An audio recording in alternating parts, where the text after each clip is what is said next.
يتبون مسؤول كبرن وداسيان قرمان دلوك معري خامس زغنا وهابت منفس قدس المسكانة يقبعك حجي نزل علم من أمين نحن نشوكف ساعات زلت صلوت وقويتا محرنا محرد كونا بحلنا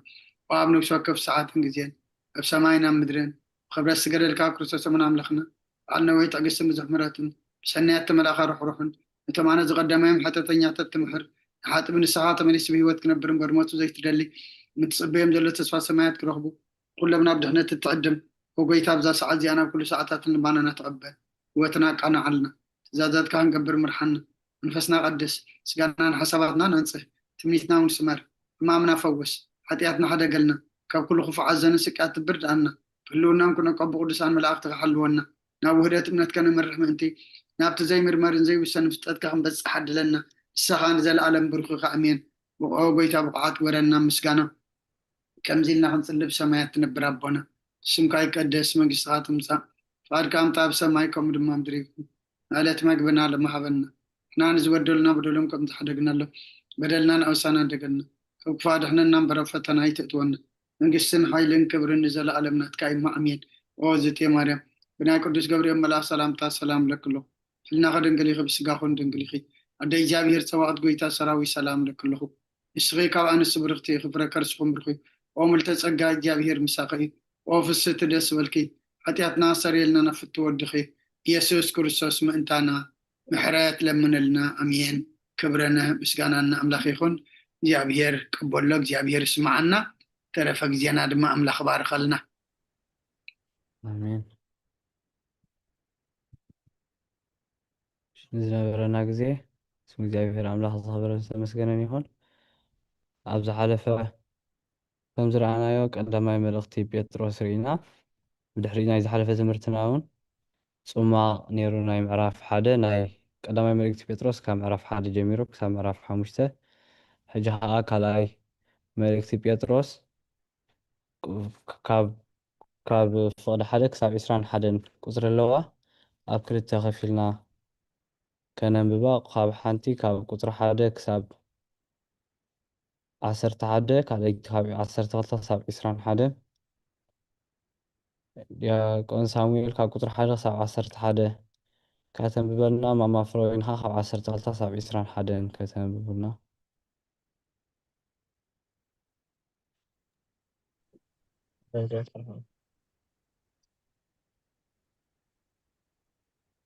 ስምዖንን ጴጥሮስን ናይ ኢየሱስ ክርስቶስ ባርያን ሐዋርያን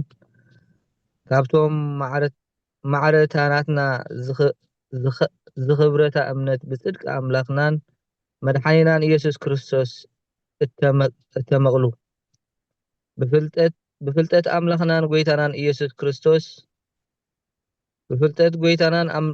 ብፍልጠት ኣምላኽናን ጎይታናን ኢየሱስን ኣባኻትኩም ጸጋን ሰላምን ይብዛሕ እቲ ብፍልጠት ክብሩን ደግነቱን ዝጽዋዓና ኣምላኻዊ ሓይሉ ንህይወትን ፍርሃት እግዚኣብሔርን ዝኸውን ኩሉ ካብ ዝህበና ብኡ እታ ክብርትን ዓባይን ተስፋ ዝረኸብና ቁርብታ ያላል ኣበላልያ ኣብ ዓለም ብፍትወት ስጋ ካብ ዘሎ ጥፍኣት ወፂኩም ተማቐልቲ ተኣምላኻዊ ባህሪ ምእንቲ ክትኮኑ ብትግሃት ዘበለ ተጋደሉ ኣብ እምነትኩም ደግነት ወስኹ ኣብ ደግነት እውን ፍልጠት ኣብታ ፍልጠት ከዓ ምግታእ ርእስኻ ኣብቲ ምግታእ ርእስኻ ድማ ዓቕሊ ኣብታ ዓቕሊ እውን ፍርሃት እግዚኣብሔር ኣብ ፍርሃት እግዚኣብሔር ድማ ምፍቃር ኣሕዋት ኣብቲ ምፍቃር ኣሕዋት ፍቕሪ ንኹሉ ሰብ እዚ ነገር እዚ እንተለኩም እናማዕበለ እውን እንተኸደ ንምፍላጥ ጎይታና ኢየሱስ ክርስቶስ ሓካያትን ዘየፍርዩን ክትኮኑ ኣይሓድገኩምን እዩ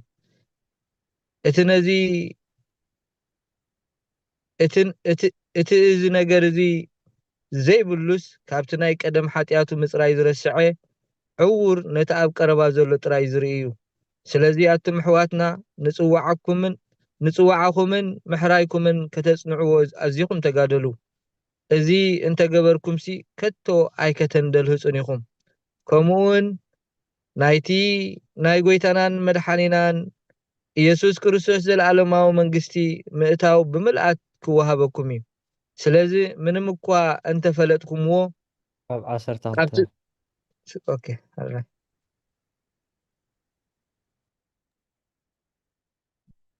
ቃል ሕይወት የስማዓልና ዲያቆን ሳሙኤል أما فرويني كقطر 13 صعب 21 ከተንብብና ስለዚ ምንም እኳ እንተፈለጥኩምዎ ኣብቲ ዘለኹምዎ ሓቂ እውን እንተጸናዕኹም ነዚ ነገር እዚ ኩሉ ግዜ ከዘክረኩም ሓሳቢ እዩ። ከምቲ ጎይታና ኢየሱስ ክርስቶስ ዝገለጸለይ ከዓ እቲ ምቕንጣጥ ድኳነይ ቀልጢፉ ከም ዝኸውን ስለ ዝፈለጥኩ ኣብዚ ድኳን እዚ ክሳዕ ዘለኹ ብምዝካር ከንቀሓኩም ቁኑዕ ኮይኑ ይረኣየኒ ኣሎ። ግና ከድሕሪ ስንብታይ ከዓ ኩሉ ግዜ ነዚ ክዝክርዎ ኢለ እፅዕር ኣለኹ። ነቲ ናይ ጎይታና ኢየሱስ ክርስቶስ ሓይልን ምጽኣትን ክንነግረኩም ከለና ነቲ ናይ ግርምኡ ብዓይንና ዝረኣናዮ ምስክር ኮይና ኢና እምበር እተጣበብዎ ጽውጽዋያትን ኣይሰዓምና። ካብቲ ጉኑን ግርማ ክብሪ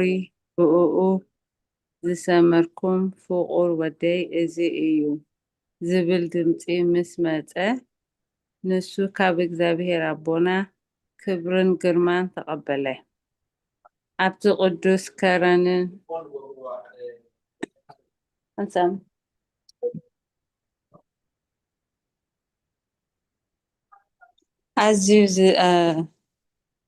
ኣዝዩ ዝጸንዐ ቃል ትንቢት ከዓ ኣሎና። ምድሪ ክሳዕ ዝወግሕ ኮኸብ ጽባሕ እውን ኣብ ልብኹም ክሳዕ ዝወፁ ኣብቲ ስፍራ ጸልማት ከም ዘይብርህ መብራህቲ ጌርኩም እንተ ኣስተባሃልኩምሉ ሰናይ ትገብሩ ኣለኹም። ኩሉ ጽሑፍ ትንቢት ትርጉም ካብ ርእሱ ከም ዘይኮነ ቅድሚ ኩሉ እዚ ፍለጡ። ትንቢትሲ ቅዱሳት ሰባት እዮም ብመንፈስ ቅዱስ ተመሪሖም ካብ ኣምላኽ ተዛረብዎ እምበር ከቶ ብፍቓድ ሰብ ኣይመፀን። ስለተዋህበኒ ዕድል እግዚአብሔር ይመስገን። ኣሜን። ቃል ሕይወት የስማዓልና ኣማ ፍሮይኒ ኣሜን። ዝነበረና ግዜ እግዚአብሔር ኣምላኽ ዝኽብርን ዝተመስገነን ይኹን። ነዚ ናይ ሎማዓንቲ ትምህርትና ከዓ ካልኣይ መልእኽቲ ጴጥሮስ ምዕራፍ 1 ዘምህሩና ናብ ኣቦታት ትምህርቲ ናብ መምህር ተክለ ማርያም ኣቦይ ምርጌታ መፂኦም ኣለዉ ናብኦም እዮም ንዑዳ ናፊቆም እዮም ቀ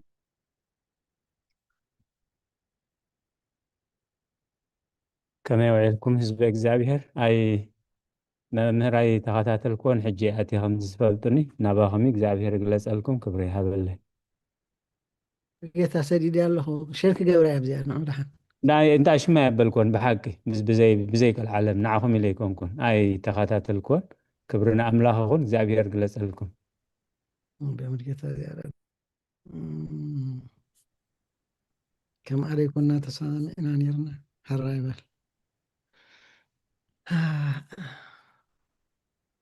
ሃራይ ዲያቆን ወደይ እሺ ኣውፅያ ኣለኹ ነታ ሸርክ ትገብር ኢለ ገብራ ድሓኒ ገብረ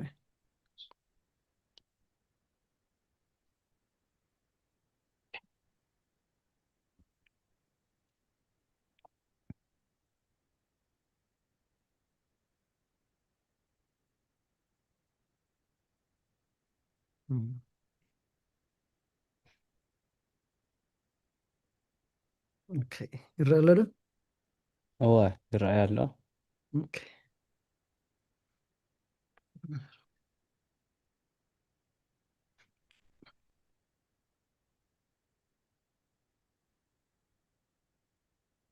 በስመ አብ ወወልድ ወመንፈስ ቅዱስ አሐዱ አምላክ አሜን። አቦታተይ ካህናት ካብ ሓጣተይ ፍትሑኒ ተኻፈልቲ ናይዚ ጉባኤ ከዓ ኣብ ጸሎትኩም ዘክሩኒ። ከምዚ ዲያቆን ወደይ ክብሎ ፀንሐ ሎማዓንቲ ከም ፍቃድ እግዚኣብሔር ካልአይቲ መልእኽቲ ጴጥሮስ ምዕራፍ 1 ክንርኢ ኢና መጀመርታ ሓፈሻዊ ናይታ ምዕራፍ 2 ወይ ካልእቲ መልእኽቲ ጴጥሮስ ክንርኢ ኢና ድሕሪኡ ከዓ ናይታ ምዕራፍ 1 ክንርኢ ኢና ማለት እዩ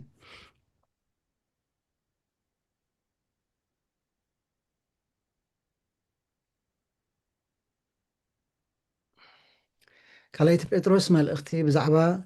ርግፀኛታት ወይ ከዓ ርግፅ ምምፃእ ክርስቶስ ሓሰውቲ መምሃራንን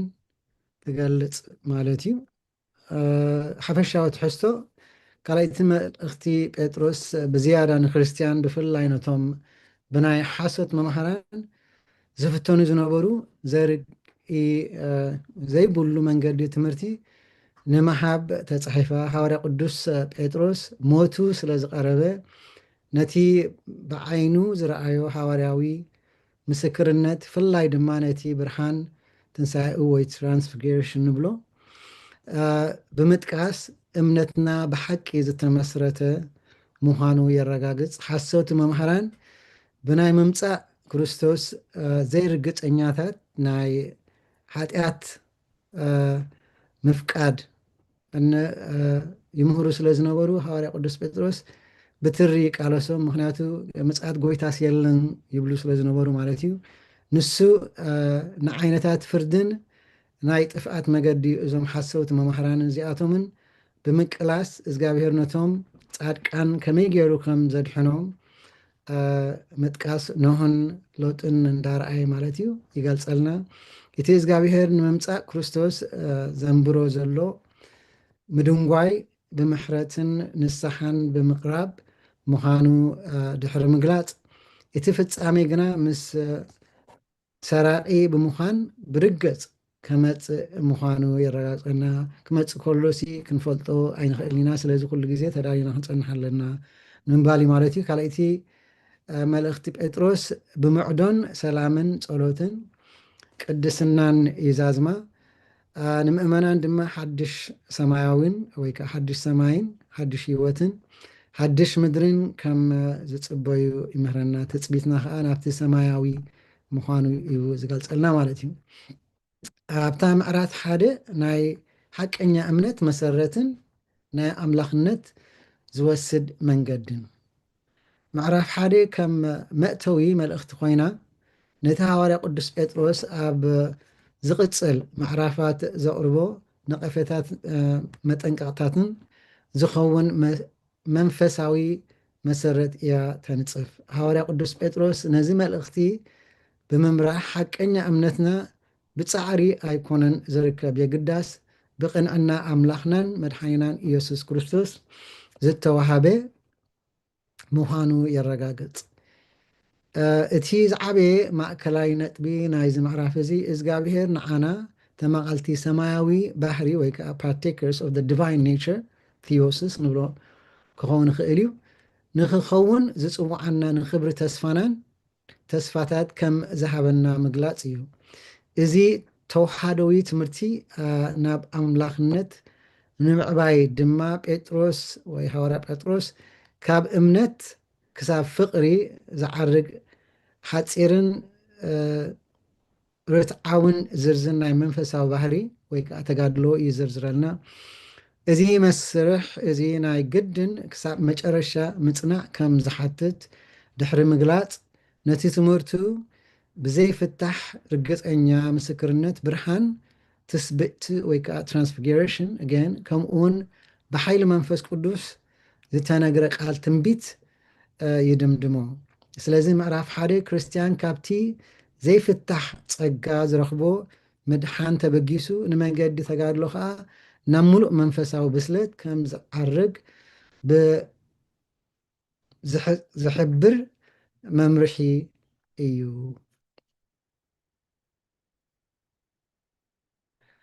ኣምላኽነት ወይ ከዓ ብእንግሊዝኛ ቲዮስስ ዝብልዎ ደረጃታት ተጋድሎን መሰረት እምነትን መፀዋዕታ እቲ መፀዋዕታ ማለት እንታይ ማለት እዩ ንኡስ ኣርእስቲ ተማቐልቲ ሰማያዊ ባህሪ ምዃን ካልኣይ ጴጥሮስ ምዕራፍ 1 ፍቕዲ 4 ብኡ እታ ክብርትን ዓባይን ተስፋ ዝረኸብና ኣብ ዓለም ብፍትወት ስጋ ካብ ዘሎ ጥፍኣት ወፂእኩም ተመቐልቲ እቲ ኣምላኻዊ ባህሪ ምእንቲ ክትኮኑ እዚ ኢኻ እቲ ዕላማ ማለት እዩ ንሕና ካብቲ ናይ ስጋዊ ርሒቕናሲ ሰማያዊ ክንሓስብ ማለት እዩ መጀመርታ ብስም ኣብን ወልድን መንፈስ ቅዱስን ሓደ ኣምላኽ መንገዲ እምነትናን ተጋድሎናን ብርሃን ትስቢእቱ ንክንመርሓና ንልምን ኩሉ ግዜ በስመ አብ ኢልና ኢና ንጅምር ነቲ ዝኾነ ነገር ንዕኡ ከዓ ነቲ መንገዲ ሰላም መንገዲ ሰናይ መንገዲ ሓቂ መታን ክምሕረና ማለት እዩ ክመርሓና ዓላማ ትምህርቲ ነቲ ቅዱስ ጴጥሮስ ዘመሓላልፎ መልእኽቲ ብዛዕባ ሓቀኛ እምነትን ተወሳኺ ክርስቲያናዊ ምዕባለን ብናይ ኣቦታት ትርጓሜ ምምርማር እዚ መን ከም ዝኾነ ቅድሚ ሕጂ ርኢና ኢና ነርና ኢና ደራስን ታሪካዊ ድሕሪት ባይታ መን ከም ዝኾነ መምህርን ተቐባልነትን መን እቲ ዝምህር ዘሎ እቶም ተቐበልቲ ከዓ መን እዮም መምህር ቅዱስ ሃዋርያ ጴጥሮስ ምዃኑ ኣብቲ ምዕራፍ ሓደ እውን ወይ ከዓ ቀዳማይ መልእኽቲ እውን ርኢና ነርና ኢና ቀዳማይ ሊቀ ጳጳሳት ዓንዲ ቤተ ክርስቲያን ንሱ ምዃኑ ተቐበልቲ ከዓ ነቶም ብፅድቂ ኣምላኽናን መድሓኒናን ኢየሱስ ክርስቶስ ብማዕረ ዝርከብ እምነት ዝረኸቡ ኣብ ካልኣይ መልእኽቲ ጴጥሮስ ምዕራፍ 1 ፍቕዲ 1 ተገሊፃ ኣላሳ እውን ቦታ ዝተፅሓፈሉ ቦታ ማለት እዩ ኣብ ሮሜ ኮይኑ ቅድሚ ስምብራት ጴጥሮስ ብግዜ ንጉስ ሄሮን ስምብራት ክብል ከሎ መስዋዕትነት ክኸውን ይኽእል እዩ ማለት እዩ መፅሓፊ እዩ ምክንያት ንምንታይ ፅሒፍዎ እንተዳ ኢልና ኣብ ውሽጢ ቤተክርስትያን ዝነበሩ ሓሰውቲ መምሃራን ንቅዱስ ትውፊት ይዘርግዎ ስለ ዝነበሩ ንምቅላስ ንክርስቲያናት ኣብ መፃዋዕታኦም ፀኒዖም ንክቅፅሉ ንምሕያል ሞት ናይ ጴጥሮስ ቀሪቡ ከዓ ስለ ዝነበረ ንሰለስተ ነገራት እዩ ዝብለና ደሎ ግን ብዙሕ ነገር ከዓ ኣቦታት ይገልፅዎ እዮም እታ መጀመርታ ቤተክርስትያን ኣብኡ ሓሰውቲ መምሃራን ስለ ዝነበሩ ካልኣይ ከዓ ነቶም ኣብኡ ደለዉ ክፀንዑ ከም ደለዎም ሳልሳይ ከዓ መፀዋዕታ ናይ ሃዋርያ ጳውሎስ ቀሪቡ ስለ ዝነበረ ማለት እዩ ምስጢር ተሰጋውነት ወይ ከዓ ምስጢረ ስጋዊ ዝበሃል በቤተክርስትያንና ኩሉ ግዜ ቦታትና ዝምህሩና ማለት እዩ ተዋሃዳዊ መግለፂ እዚ ምዕራፍ እዚ ካብቲ ማእከላይ ትምህርቲ ተዋሃዶና ዝኾነ ምስጢር ስጋውነት ወይ ከዓ ኢንካርኔሽን ዝብል ብእንግሊሽ ዝብገስ እዩ ተኻፈልቲ ሰማያዊ ባህሪ ምክንያቱ ንዕኡ ኢና ተዓዲምና ዘለና ንሕና ሰብ ተኻፋሊ ባህሪ ኣምላኽ ምእንቲ ክኸውን እግዚኣብሔር ሰብ ኮነ ንዓና ካብ ሰማይ ወሪዱ ንሱ ሰብ ኮይኑ ንሕና መተናት ባህሪ መታን ክንለምብስ እዚ ማለት ግን ንኣምላኽ ባህሪ ይቕይሮ ማለት ኣይኮነን ይግዳስ ኣብ ልዕሊ ሃልኪ ሓጢኣት ስልጣን ንረክብ ብፀጋ ከዓ ምስኡ ንሓብር ማለት እዩ እዚ ሴንት ኣውጉስቲን ኣትናቴዎስ ዝበሎ ኦፍ ኤሌክሳንድሪያ ማለት እዩ ትርጉም ከዓ እግዚኣብሔር ባህረ ስጋና ተሰኪሙ ንሕና ድማ ባህረ መለኮቱ ክንከፈል ፀጋ ሂቡና ወይ ከዓ ክንካፈል ፀጋ ሂቡና ንሕና ከም ኣምላኽ ቴዎስስ ናይ ኣምላኽ ባህሪ ክንወርስ ከም ኣምላኻት ክንከውን ደይኮናሲ ከም ክርስቶስ ግን ከምኡ ክንመስል ማለት እዩ ዝያዳ ድሓር ክንገልፆ ንኽእል ኢና ብብርሃን ቅንዕናን ሰላምን እዚኣ ካብታ ፍቕዲ 1 2 ደላ ማለት እዩ ብቅንዕና ኣምላኽናን መድሓኒናን ኢየሱስ ክርስቶስ ብማዕረ ዝኸበረ እምነት ዝረኸብኩም ፀጋን ሰላምን ኣብ ፍልጠት እግዚኣብሔር ኢየሱስ ጎይታናን ይብዛሓልኩም ቅንዕና እምነትና ብፀጋ ብናይ ኢየሱስ ክርስቶስ ቅንዕና እያ ዝተዋሃበትና ንሕና ብግብሪ ቁንዓት ኣይኮናን የግዳስ ብመስዋዕትነት ኢየሱስ ክርስቶስ ቁንዓት ኮይንና ተቆፂርና ሰላምን ፀጋን ጴጥሮስ ነዚ መሰረታዊ በረኸት እዚ ዘረጋግፅ ብኸመይ ምክንያት ወይ ከዓ ብኸመይ የጉልሖ ብፍልጠት ካብ ሓልዮት ወይ ስምዒት ዘይኮነስ ካብቲ ንኢየሱስ ብግቡእ ምፍላጥ ዝርከብ እዩ ናይ ኣቦታት ክትርግሞ ከለዉ ከዓ ከምዚ ይብሉ ፍልጠት ንሕና ክርስቶስ ንፈልጦ ዘይኮነስ ክርስቶስ ንዓና ብመንፈስ ቅዱስ ይፈልጠና እዩ ማለት እዩ ሓይሊ ኣምላኽን መፀዋዕታን እቲ ፍልጠት ክቡርን ደግነቱን ዝፀውዓና ኣምላኻዊ ሓይሊ ንህይወትን ንፍርሃት እግዚኣብሔርን ዝኸውን ኩሉ ካብ ዝህበና እዚ ከዓ እቲ ትንታኔ መለኮታዊ ሓይሊ ነቲ ንምድሓን ዘድሊ ኩሉ ሓይሊ ኣቐዲሙ እዩ እግዚኣብሔር ሂቡና ካብ ፀግኡ ጎደሎ የለን ምክንያቱ እቲ ኩሉ ዝሃበና ንዓናሲ ሙሉእ እዩ ማለት እዩ እቲ መፀዋዕታና ዝመፀ ብክብርን ብፅቡቕን እዩ ናይ ክርስቶስ ምስጢር ኣብዚ ዓለም እዚ ክርስቶስ ክንመስልን ንዘለኣለማዊ ክብሪ ክፅዋዓና እዩ ኣብዚ ኮለና ኢና ፕራክቲስ ክንገብር ንኽእል ነቲ ሰማያዊ ከመይ ጌርና ከምንነብሩ ኣብዚ ብደይ ቅድስና እንተደኣ ነርና ኣብኡ እውን ቦታ የብልናን ማለት እዩ ኣብዚ ግን በቲ ኣምላኽ ዝእዝዘና በቲ ዝተዋሃበና ፀጋ ብኡ ክንነብር እንተደኣ ነቢርና ከዓ ናብታ ትመፅእ ዘላ ሂወት ቦታ ኣለና ማለት እዩ መልእኽቲ ብዛዕባ ርግፅ ምምፃእ ክርስቶስ ሓሰውቲ መምሃራንን ትንታነይ ኣቦታት ቅዱስ ቄርሎስ ዘእስክንድርያ እቲ መለከታዊ ሓይሊ ንሰባት ሓደስቲ ፍጥረት ንክኾኑ ዘኽእል ሓይሊ እዩ እዚኣ ፀቢቕና ንረዳእ እያ እቲ መለኮታዊ ሓይሊ ንሰባት ሓደስቲ ፍጥረት ንክኾኑ ዘኽእል ሓይሊ እዩ ንክንሓስቦ ጥራይ ዘይኮነስ የግዳስ ኣብ ተግባር ንክንቀይሮ እዩ ምክንያቱ ንሱ ተዋሂብና እዩ ንሕና ግን ንዕኡ ክንፅዕረሉ ኣለና ማለት እዩ ክንብገስ ኣለና ተኻፈልቲ ሰማያዊ ወይ ከዓ ኣምላኻዊ ባህሪ ፍቅዲ 4 ብኡ እታ ክብርትን ዓባይን ተስፋ ዝረኸብና ኣብ ዓለም ብፍትወት ስጋ ካብ ዘሎ ጥፍኣት ወፂእኩም ተማቐልቲ እቲ ኣምላኻዊ ባህሪ ምእንቲ ክትኮኑ ነዚ ግበሩ ነዚ ዝእዝዘኩም ዘለኹ ግበሩ ኣገዳሲ መልእኽቲ እዚ ፍረ ነገር እዚ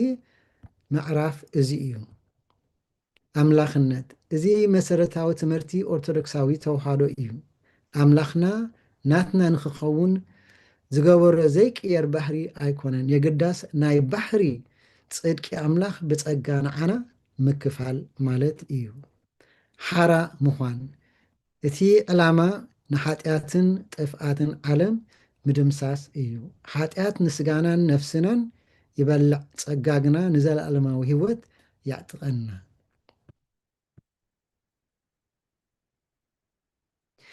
ደረጃታት ተጋድሎ ቅዱስ ጴጥሮስ ዝሃበና መስርዕ ንምዕባይ እምነት ፍቅዲ 5 ብትግሃት ዘበለ ተጋድሎ ኣብ እምነትኩም ደግነት ወስኹ ኣብቲ ደግነትኩም ፍልጠት ኣብታ ፍልጠት ከዓ ምግታእ ርእስኻ ኣብታ ምግታእ ርእስኻ ድማ ዓቕሊ ኣብታ ዓቕሊ እውን ፍርሃት እግዚኣብሔር ኣብ ፍርሃት እግዚኣብሔር ድማ ምፍቃር ኣሕዋት ኣብታ ምፍቃር ኣሕዋት ከዓ ፍቕሪ ንኩሉ ሰብ እዚአን በብሓደ ክንሪአን ኢና ማለት እዩ ትግሃት እዚ ሓደገኛ ምዕራፍ ንኣብነት መገዲ ናይ ምውሳኽ ዝርዝር ኣይኮነን የግዳስ እምነት ዘይትዛረብ እንተኮይና ምውት ምዃና የርኢ እዚኦም ብሓደ ይዓዩ ኩሎም ዞም ክንዝርዝሮም ፀንሕና ማለት እዩ መሰረት እምነት ካብ ኣምላኽ ተዋሂባ መደምደምታ ኣምላኻዊ ፍቕሪ እያ እዚ ከዓ ናይ ፍጻሜ ሕጊ ማለት እዩ ሕጂ ተን ደረጃታት ዝተዋሃብናን ኩለን ኣብዚ ኣለዋ ማለት እዩ እምነት እቲ መጀመርታን መሰረት እዩ ኣብ ብቕዲ ሓደ ሓደ ተገሊፃ ኣላ እዚ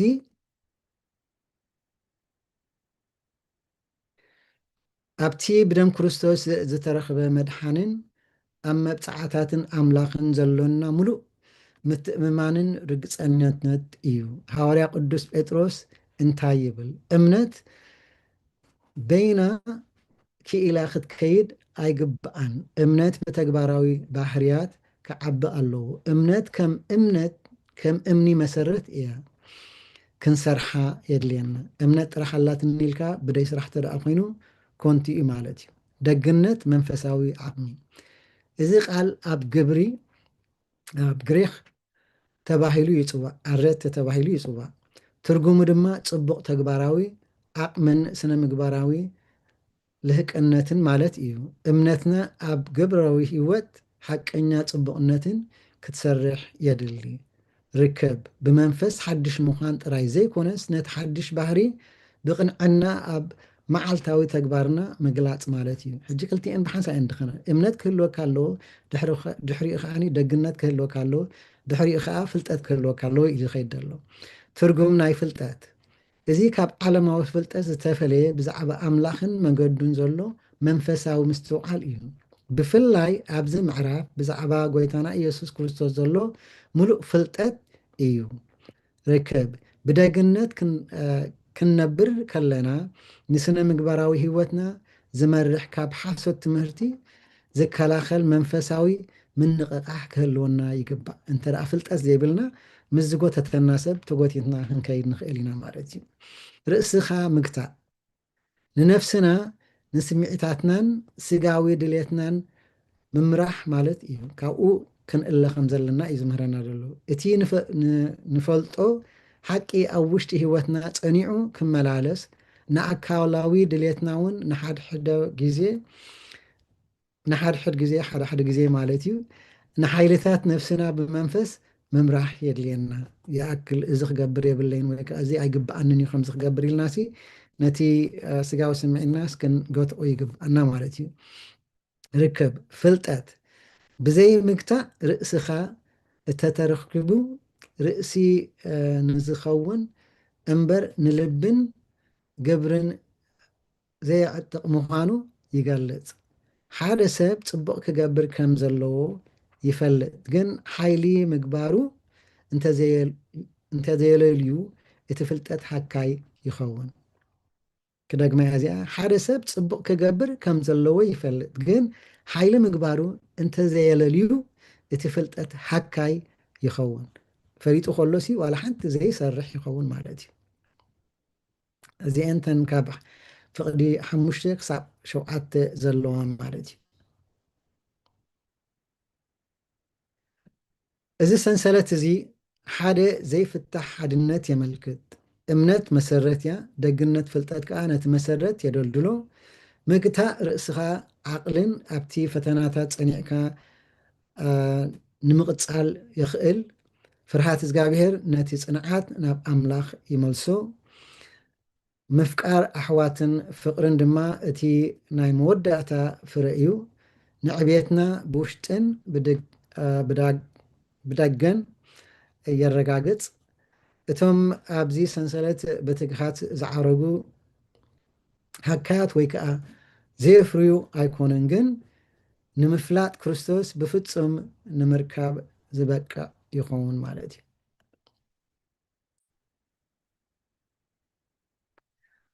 ተዋህዳዊ ምትዕብባይ እዚ ዝርዝር ንምንታይ የድሊ ኣቦታት ኦርቶዶክስ ነዚ ደረጃታት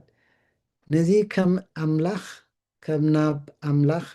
ዘብፅሕ መንገዲ ኢሎም ይቆፅርዎ ማለት ወይ ከዓ ናብቲ ቴዎሶስ ናብቲ ኣምላኻዊ ህይወት ክንከዶ ንደሊ ናብኡ መገዲ ኢሎም ይፅሕፍዎ ማለት እዩ ሓንቲ መዓልቲ ንዝገበርዎ ፅቡቕ ተግባር ዘይኮነስ ዘይቅየር ብመንፈስ ቅዱስ ዝምራሕ ናይ ምዕባይ መስርዕ እዩ ንኩሉ ግዜ ክንጥቀመሉ ደድልየና ነገራት ማለት እዩ ከም መስርሕ ጌርና ኩሉ ግዜ ሲ እንዳስተውዓልናሉ ክንነብር ዝግባአና ቅዱስ ኤፍሬም ሶርያዊ ከዓ ከምዚ ይብለና እምነት መሰረት እያ ግን እቲ ህንፃ ፍቅሪ እዩ እምነት ብዘይ ፍቅሪ መሳኹት ዘይብሉ ገዛ ይኸውን ወይ ከዓ እዩ ይብለና ፍረ ዘይመሃብን ምፅዋዕን ካብ 8 ክሳብ 11 ዘሎ ማለት እዩ እዚ ነገር እዚ እንተ ኣለኩም እናባዕበልኩም እንተኸደ ንምፍላጥ ጎይታና ኢየሱስ ክርስቶስ ሃካያት ዘየፍርዩ ክትኮኑ ኣይሓድገኩምን እዩ እቲ እዚ ነገር እዚ ዘይብሉ ካብቲ ናይ ቀደም ሓጢኣት ምፅራይ ዝረስዐ ዕውር ነቲ ኣብ ቀረባ ዘሎ ጥራይ ዝርኢ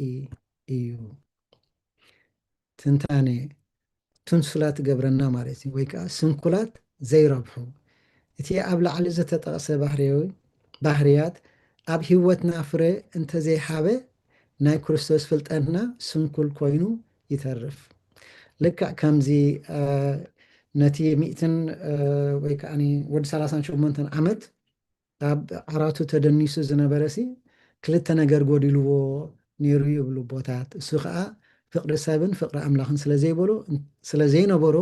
እንታይ ኮይኑ ስንኩል ኮይኑ ነይሩ ንዕኡ ምስ ረኸበ ግን ናይ ብሓቂ ኣምላኽ ምስ ረኸቦ ግን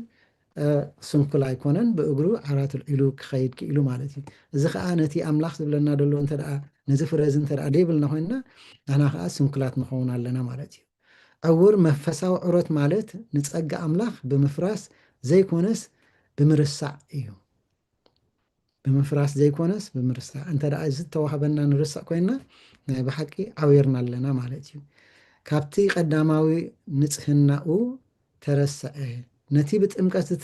ዝረኸብናዮ መንፈሳዊ ንፅህና ክንርስዖ ከለና ነቲ ሕጊ ኣምላኽ ረሲዕና ነቲ ስጋዊ ስምዒትና ንድግፍ እዚኣ ነስተውዕለላ ካብቲ ቀዳማዊ ንፅህናና ተረሲዑ ወይከዓ ተረስዐ ነቲ ብጥምቀት ዝረኸብናዮ መንፈሳዊ ንፅህና ክንርስዖ ከለና ነቲ ሕጊ ኣምላኽ ረሲዕና ነቲ ስጋዊ ስምዒትና ንድግፍ ናይ ዘለኣለማዊት መንግስቲ ምእታው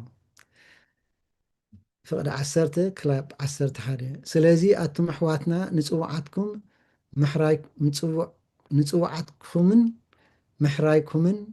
ከተፅንዕዎ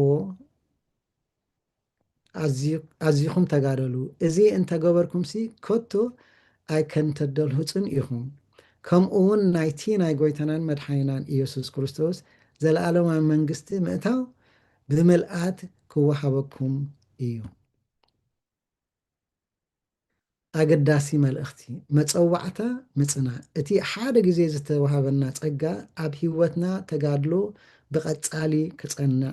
ይግባእ ሽልማት ዘለኣለማዊ መንግስቲ እቲ ብፀጋ ዝተዋሃበ ብግብሪ ሰናይ ዝተመልአ እምነት ጥራይ ዝርከብ መደብ እዩ ዘለኣለማዊ መንግስቲ እቲ ብፀጋ ዝተዋሃበ ብግብሪ ሰናይ ዝተመልአ እምነት ጥራይ ዝርከብ መደብ እዩ ብነፃ ተዋሂብና እዩ ግን ነቲ ዝተዋሃበና ክንሕዞ ይግባአና ማለት እዩ ኣፅኒዕና ክንሕዞ ይግባአና ሃዋርያዊ ትግሃት ሞትን ኣብዛ ድንኳን እዚኣ ክሳብ ዘለኹስ ብምዝኽኻር ኣነ ንስኻትኩምን ክትነቕሑ ምግባርሲ ግቡእ ኮይኑ ይስምዓኒ ምክንያቱ ነዚ ከም ሓደራ ጥራሕ ደይኮነሲ ኣነ ምስከድኩ ከዓ ኩሉ ግዜ ነዚ ክዝክርዎ ኣለኩም ዝብለና ደሎ ንኩላትና እቲ መልእኽቲ ክፅሕፎ ከሎ ምክንያቱ መዓልቱ ኣኺሉ ጉዕዝኡ ወዲኡ ስለዝኾነ ቅድሚ ምኻደ ይዝበኩም ኣለኹ ግን ምስከድኩም ኮላይ ነዚሲ ኩሉ ግዜ እንዳንበብኩም ዘክርዎ ማለት እዩ ንሞት ምዝካር ጴጥሮስ ነቲ ሞት ቀሪቡ ምህላው ምፍራስ ድንኳን ይፈልጥ ነይሩ እዚ ንኣመንቲ ኦርቶዶክስ ኣገዳሲ እዩ ምዝካር ሞት ነተጋድሎ የሕይሎ ምክንያቱ ናይቶም ዝሓለፉ ቦታትና ከምዚ ኢሎም እዮም ኣብ ቦታትና ከምዚ ኢሎም እዮም ይንብል ዘለና ሕጂ ከዓ ነቲታቶም ተጋድሎ ነቲ ዝሓለፉ ንዕኡ ርኢና ንሕና ከዓ ከምኦም ክንከውን ከምቲ ሃዋርያ ጳውሎስ ዝበሉ ከምቲ ኣነ ንክርስቶስ ዝመሰልኩ ንስኻትኩም ከዓ ንዓይ ምሰሉ ማለት እዩ ሃዋርያ ጴጥሮስ ከዓ ልክዕ ከምኡ እዩ ዝብለና ደሎ ማለት እዩ ሓላፍነት ሃዋርያ ጴጥሮስ ንዝዘርኦ እምነት ድሕሪ ሞቱ ንክትፀንዕ ንምድጋፍ ይፅሕፍ ኣሎ ነቲ ዝነበሮ እምነት መተና ፀቢቓ ክትፀንዕ መሰረት ገይሩልና ይኸይድ ኣሎ ማለት እዩ ንሱ እዩ እቲ ሓዋርያዊ ትውፊት ወይ ከዓ እቶም ኣቦታት ዝገርፉልካ ንሱ እዩ ካልእ ኣይኮነን ንሕና ብዓይንና ርኢና ኢና እምበር እተጣበብዎ ተረት ሰሚዕና ኣይኮንናን ናይ ጎይታናን ኢየሱስ ክርስቶስ ሓይሉን ምምፃእን ዝነገርናኩም ኣብቲ ቅዱስ ካረን ምስኡ ክንነብር ከለና ነዚ ድምፂ እዚ ካብ ሰማይ ክወርድ ሰሚዕና ኢና ምክንያቱ ጴጥሮስ ኣብቲ ትራንስፊግሬሽን ነይሩ ስለዝኾነ ኣነ ምስክር እነኹ እዩ ዝብል ዘሎ መሰረት እምነትና ብሓቅን ብታሪካዊ ድርብ ምስክርነትን እዩ ብርሃን ትስቢት ወይ ከዓ እቲ ትራንስፊግሬሽን ዝበሃል ማለት እዩ እዚ ፍፃሜ ኣብ ኦርቶዶክሳዊ ቤተክርስትያን ዓቢ ቦታ ኣለዎ ኣብኡ መለኮታዊ ሓይሊ ክርስቶስ ንሓዋርያት ተገሊፁ እዩ ሓደ ካብኦም ዝነበረ ከዓኒ ሃዋርያ ጴጥሮስ ማለት እዩ ትንታነ ኣቦታት ሰንት ጃን ክሪዞስቶም ከምዚ ይብለና እቲ ካብ ደመና ዝወፀ ድምፂ ንዓይነት ስብእነቱ ወይ ከዓ ምስጢረ ስጋዊ ብግልፂ ዘመስክር እዩ መለኮቱ ኣብ ስግኡ ተዋሂዱ ከምዘይ የሎን ሓደ ኣካል ምዃኑን የረጋግፅ ሕጂ ትስግኡ ሲ በቲ መለኮቱ ተዋሒጡ ዘይኮነ ሲ ከምቲ ኩሉ ግዜ ኣቦታትና ዝምህሩና እዚ ሓረግ እዚ መለኮት ወይ ከዓ ዲቪኒቲ ስጋ ወይ ከዓ ሂማኒቲ ኣብ ክርስቶስ ብዘይ ምፍልላይ ብዘይ ምቕያር ሓደ ምዃኑ የረድአና። ጎይታናን መድሓኒናን ኢየሱስ ክርስቶስ ፍጹም ሰብ ፍጹም ኣምላኽ ምዃኑ የረድአና ማለት እዩ። ከምቲ ካልእ ትርጓሜ ዝህብዎ ኣይኮነን። ንሕና ክልቲኡ ካብ ቅፅበት ዓይኒ ከምዚኣ ቁሊሕ እምት ከምኣ ኸማን ተፈልያ ኣይትፈልጥን ኢና ንብል። እቲ እምነትና ከዓ ከምኡ እዩ ዝገልፀልና። ቃል ትንቢት ካብ ፍቕዲ 19 ክሳብ 21 ስለዚ ከዓ ንፁር ቃል ትንቢት ኣለና። ብርሃን ኣብ ፀልማት ከም ዝበርቕ ክሳብ መዓልቲ ዝወግሕ ኮኸብ ፅባሕ እውን ኣብ ልብኹም ክሳብ ዝወፅእ ነዚ ቃል እዚ እንተ ኣስተብሃልኩምሉ ፅቡቕ ትገብሩ። ትንታነ ንፁር ቃል ትንቢት ሓዋርያ ጴጥሮስ ምስክርነቱ ብዓይንቲ ዝረኣናዮ ብብርሃነ ትስብእት ኣረጋገፀ እንተኾነ ቃል ኣምላኽ ናይ ትንቢት ብዝሒ ዝበለ ሓይሊ ኣለዎ። ቃል ኣቦታት ከዓ ከምዚ ይብለና ትንቢት ሓይሊ መንፈስ ቅዱስ እዩ ዝመፅእ። ትንቢት ብሓይሊ መንፈስ ቅዱስ እዩ ዝመፅእ። ትንታኔ እቲ ትንቢት ነቲ ክርስቶስ ዝመፀ ፍፃሜን ሙሉእ ሓይሉን ዝሕብር እዩ። ምምፃእ ክርስቶስ ብርሃንን ንህይወትና ምዃኑ ከዓ የርእየና። መዛዘሚ ናይዛ ምዕራፍ ሃፍቲ ኣምላኽ እግዚኣብሔር ንምድሓና ዝኸውን ኩሉ ፀጋን ሓይልን ሃበና። ሓላፍነትና እንታይ እዩ? ንሕና ከዓ ብትግሃት እተን ደረጃታት ተጋድሎ እምነት፣ ምቕናዕ ርእሲ፣ ፍቕሪ ኢለን ኩሉ ዝሃብናዮ ስጋዕ ናይ መጨረሻ ዘላ ክንዓብየሉ ይግባአና። ነተን ተኣዘዝናየን ክንፍፅም ከም ዘለና እዩ ዝርዳእና። ርግፅነት እቲ ሃዋርያዊ ምስክርነትን ቃል ትንቢትን ብፍፁም ርግፀኛታት ብሓይሊ መንፈስ ቅዱስ እዩ ተዋሂብና። መደምድምታ ንሕና ብእምነት ብሓይሊ ኣምላኽ ማዕረግና ናብ ዘለኣለማዊ መንግስቲ ብርገፅ ክንኣቱ ምእንቲ ወረስቲ ሰማያዊ ባሕሪ ምዃን ኣብ ሂወትና የርኢ። ንሕና ብእምነት ብሓይሊ ኣምላኽ ማዕረግና ወይ ከዓ እናዓበና ናብ ዘለኣለማዊ መንግስቲ ብርገፅ ክንኣቱ ምእንቲ ወረስቲ ሰማያዊ ባሕሪ ምዃን ኣብ ሂወትና ነርኢ ክንሰርሕ ኣለና ማለት እዩ። ሓንቲ ንክተሓሳስባ እትኸውን ኣብዚ ሰሙን እዚ ኣብ ዝርዝር ደረጃታት ተጋድሎ ካብ 5 ክሳብ 7 ዝተዋሃበና ማለት እዩ። ኣብ ፍቕዲ 5 ክሳብ ፍቕዲ 7 ዘሎ ካብ ዝርከባ መንፈሳዊ ባህርያት ኣብ ኣየነይቲ ኢኹም ክትዓብዩ ትደልዩ? ሕጂ ንዓና እዩ እዚን ነገራት እዚአን ዝተዋሂበና ኣለዋ። ነዛ ሰሙን እዚኣ ኣየነይቲ ወሲደ ኣብዚኣ ከስተንትነላ ዝቕኒ ማለት እዩ። ብኣ ነታ ሓንቲ ከምኡ እንዳገበርና ከዓኒ በቲ ቃሉ ኩሉ ግዜ እንድሕር ነስተንትና ኣለና ወይ ከዓ ሜዲቴት ንገብር ኣለና እንዳዓበና ክንክእል ንኸይድ ማለት እዩ። እዚ ከዓ ኩሉ ግዜ ብፀጋ ኣምላኽ ምዃኑ እዩ። እቲ ኣብ ታሕቲ ቀሪቡ ዘሎ መልሲ ሕቶታት ምስ ረኣናዮ ከዓኒ ንኩሉ ክጠቕመና ይኽእል እዩ ማለት እዩ።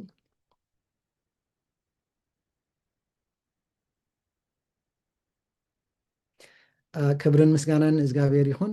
ንመልእኽቲ ቅድስት ቤተክርስትያን ፅኒ ኢልኩም ስለሰማዕኩም ኣብ ትገብርዎ ፀሎት እግዚኣብሔር ፅኒ ኢሉ ይስማዕኩም። ስብሃት ለእግዚኣብሔር ልዑል ወለወላዲቱ ድንግል ወለመስቀሉ ክቡር ኣሜን። እቲ ዝተረፈ ኣቦታት ክምልኡሉ እዮም።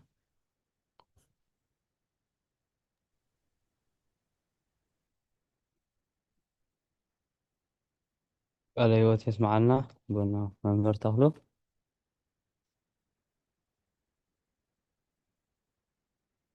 ዝነበረና ጊዜ እግዚአብሔር አምላክ ዝኸበረን ዝተመስገነን ይሁን። ሕጂ ከዓ ናብ መዝሙር ነዚ ክንመሃሮ ፀናሕና ንዑ ዝመስል ወይ ተዳልና ተዲና መዝሙር ክንዝምር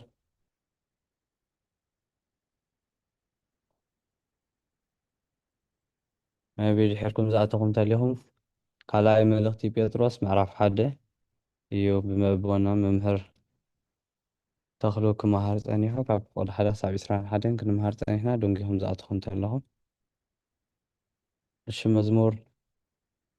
ክዝመር ዝደሊ እሺ ማማ ሳራን ማማ ሙሉን ኣለዋ እሞ ሓዲኸን ክዝምራ እሞ መመሰራ ህቦ ኖ ሙሉ ሃፍተ ይስኺ ክትዝምር ቀረባ ጊዜ ዘሚረ ነይረ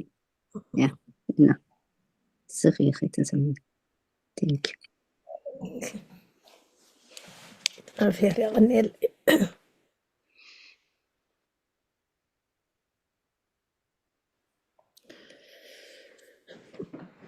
በስመ አብ ወወልድ ወመንፈስ ቅዱስ አሐዱ አምላክ አሜን። ይሕግዘኒ ዕዳ ምስጋና ኣብ ልበይ የለኒ ትብል ኣምላኽ ዝገበረለይ ሰናይ ብዙሕ እዩ ምፃሩ ስኢነ ተዓድየ ኣለኹ ዕዳ ምስጋና ኣብ ልበይ የለኒ ከመይ ከም ዘመስግኖ ግና ጠፊእኒ ዘመስግነሉ ግና ቃላት ውሒዱኒ ትብል ክፈትና እግዚኣብሔር ይሕግዘኒ ጸሎትኩም ዘክሩኒ ወይ ኣጥፊእ የመስለኒ ኣምላኽ ዝገበረለይ ሰናይ ብዙሕ እዩ ምፃሩ ሲኢነ ተዓድየ ኣለኹ ዕዳ ምስጋና ኣብ ልበይ ኣለኒ ከመይ ከም ዘመስግኖ ግና ጠፊኡኒ ዘመስግነሉ ቃላት ውሒዱኒ ኣብ ልበይ ዘሎ ምስጋና መግለፂ ቃላት ሲኢነሎ ኣብ ውሽጠይ ዘሎ ምስጋና መግለፂ ሓሳብ ሲኢነሎ እንታይ ለየ ክዝምረሉ ከመይ ረየ ዝቓንየሎ ፍጥረታት ኩልኹም ሓግዙኒ ትብልዎ ተለኩም ኣማኽሩኒ ከምኡ ዘፍቅር ሓደ እኳ የልቦን ቀደማ ይነበረን ብሕጂ ይርከብን እግዚኣብሔር ፍቕሪ እዩ በዓል ዓቢ ምሕረት ምግላፁ ሸጊሩኒ ናይ ኣቦይ ረድኤት እግዚኣብሔር ፍቕሪ እዩ በዓል ዓቢ ምሕረት ምግላፁ ሸጊሩኒ ናይ ኣቦይ ረድኤት ኣብ ልበይ ዘሎ ምስጋና መግለፂ ቃላት ሲኢነሉ ኣብ ውሽጠይ ዘሎ ምስጋና መግለፂ ሓሳብ ሲኢነሉ እንታይ ኢለየ ክዝምረሉ ከመይ ገይረ እየ ክቓንየሉ ፍጥረታት ኩልኹም ሓግዙኒ ትብልዎ ተለኩም ኣማኽሩኒ ኣነሰይ ከኣልኩን ናይ ልበይ ክገልጾ ዝገበረለይ መውዕለቱ ክመልሶ ሓኩኑ ንግዳህ ፍጥረታት ኩላትኩም ብሓደ ድምፂ ንጎይታ ነመስግን ሓጎስ ንግዳህ ፍጥረታት ኩላትኩም ብሓደ ድምፂ ንጎይታ ነመስግን ኣብ ውሽጠይ ዘሎ ምስጋና መግለፂ ቃላት ሲኢነሉ ኣብ ውሽጠይ ዘሎ ምስጋና መግለፂ ሓሳብ ሲኢነሉ እንታይ ኢለየ ክዝምረሉ ከመይ ገይረ እየ ክቓንየሉ ፍጥረታት ኩልኹም ሓግዙኒ ትብልዎ ተለኩም ኣማኽሩኒ ልሳን ዘበለ ኩሉ ንኽብሩ ኸመስግን ኩሉ ብርኪ ድማ ንስሙ ኽንብርከኽ ኢየሱሰይ ክኸብር ኣብ ኩሉ ቦታ ሓጎሰይ እዩ ናይ ህይወተይ ባታ ኢየሱሰይ ክኸብር ኣብ ኩሉ ቦታ ሓጎሰይ እዩ ናይ ህይወተይ ባይታ ኣብ ልበይ ዘሎ ምስጋና መግለፂ ቃላት ሲኢነሉ ኣብ ውሽጠይ ዘሎ ምስጋና መግለፂ ሓሳብ ሲኢነሉ እንታይ ኢለየ ክዝምረሉ ከመይ ገይረ እየ ክቓንየሉ ፍጥረታት ኩልኹም ሓግዙኒ ትብልዎ ተለኩም ኣማኽሩኒ ሰብ እንተኣበየ እምኒ ኽዝምር ትንፋስ ዘይብሉ እውን ሰሚሩ ክለዓል ኣብ ሰማያት ኣብ ምድሪ ምስጋና ክእወጅ ምስጋና ንኣምላኽ እዚ ዓቦ ፍጥረት ኣብ ሰማይ ኣብ ምድሪ ምስጋና ክእወጅ ኣብ ኩሉ ማዕዘናት ምስጋና ክስማዕ ኣብ ልበይ ዘሎ ምስጋና መግለፂ ቃላት ሲኢነሉ ኣብ ውሽጠይ ዘሎ ምስጋና መግለፂ ሓሳብ ሲኢነሉ እንታይ ኢለየ ክዝምረሉ ከመይ ገይረ እየ ዝቓንየሉ ፍጥረታት ኩልኹም ሓግዙኒ ትብልዎ ተለኩም ኣማኽሩኒ ኣብ ልበይ ዘሎ ምስጋና መግለፂ ቃላት ሲኢነሉ ኣብ ውሽጠይ ዘሎ ምስጋና መግለፂ ሓሳብ ሲኢነሉ እንታይ ኢለየ ክዝምረሉ ከመይ ገይረ እየ ዝቓንየሉ ፍጥረታት ኩልኹም ሓግዙኒ ትብልዎ ተለኩም ኣማኽሩኒ ኣሜን። ናይ ምስጋና ንኣምላኽ መወዳእታ የብሉን እግዚኣብሔር ይቐኒየለይ ስለ መዝሙሩ እግዚኣብሔር ተመስገነ ይኹን። ዝተዋሃበና ሕድል ከዓ ይቐኒየለይ። ዲያቆን ወደይ ተባረኸ ዝተቐደሰ ምሸት ይግበረልና። ኣሜን። ማማምሉ ቃለ ህይወት የስማዓልና ኣብ ውሽጠይ ዘሎ ምስጋና መግለፂ ሓሳብ ሲኢነሉ ኣብ ውሽጠይ ዘሎ ምስጋና መግለፂ ቃላት ሲኢነሉ እንታይ ኢለየ ዘመስግነሉ ከመይ ኢለየ ዝቓንየሉ ፍጥረታት ኩልኹም ሓግዙኒ ንኣብነት ናይ ምስጋና መዝሙር ክትዝምረልና ፀኒሐ እሞ ቃለ ህይወት የስማዓልና ዝማሬ መላእኽቲ የኽፈልኪ ማማምሉ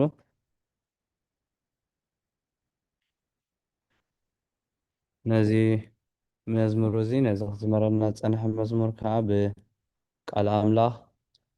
ሕቶ ይኹን ርእቶ ኣብ መዝሙር ነዚ ከዓ ብቃል ኣምላኽ ከነስተንትኖ እንደሊ ከዓ በብሓደ ከነስተንትን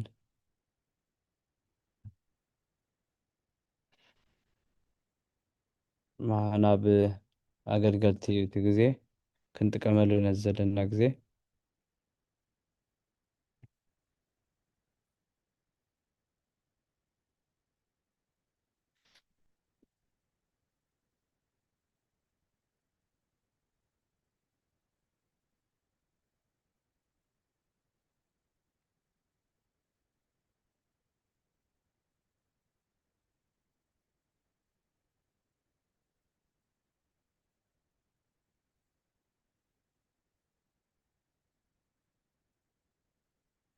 እሺ ማማ ሳራ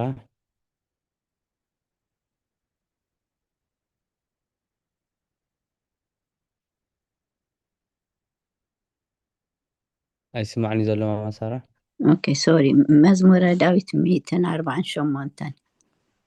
መዝሙረ ዳዊት 148 ኦኬ እግዚአብሔር ካብ ሰማያት ኣመስግኖ ኣብ ኣርያም ኣመስግኖ ኩልኩም መላእክቲ ኣመስግኖ ብዘለኩም ሰራዊት ኣመስግኖ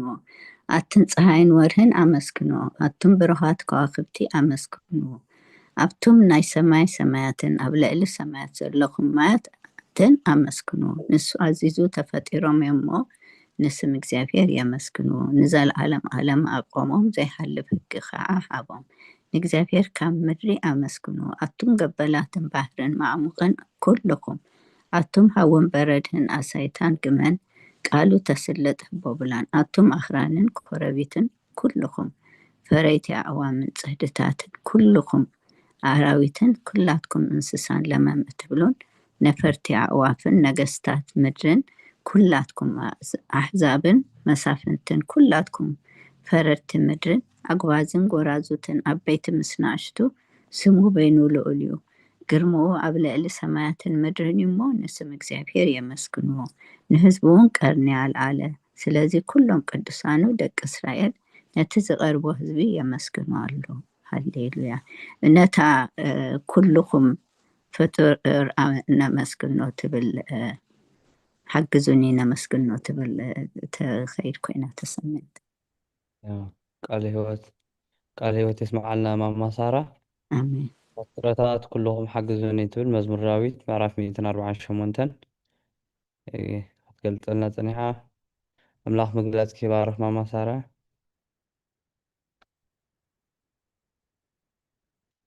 ማማ ሙሉ ናይ ዓንተ ወይዳ ኢድ ተላዒላ ኣላ ሬታ ዘይረኸ ኣይኮነ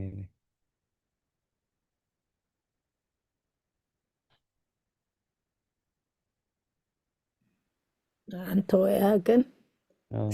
تنكأنا داويت مزمور 30 فقد 4 كرؤون قصبت عين إيو تصقو كن ملعد ما يتصنع مشت بيات يحدر نقهو كنا إللتا يمتسي يمو أتم قدسانو نكزابير زمرلو نقدس زخرون أمسكنو تبل نبات بلوس قال تسمع أمين مزمور داويت معرف 3 قطر 4 صاب حمشته ماما ملو تمسكن لنا صنيحة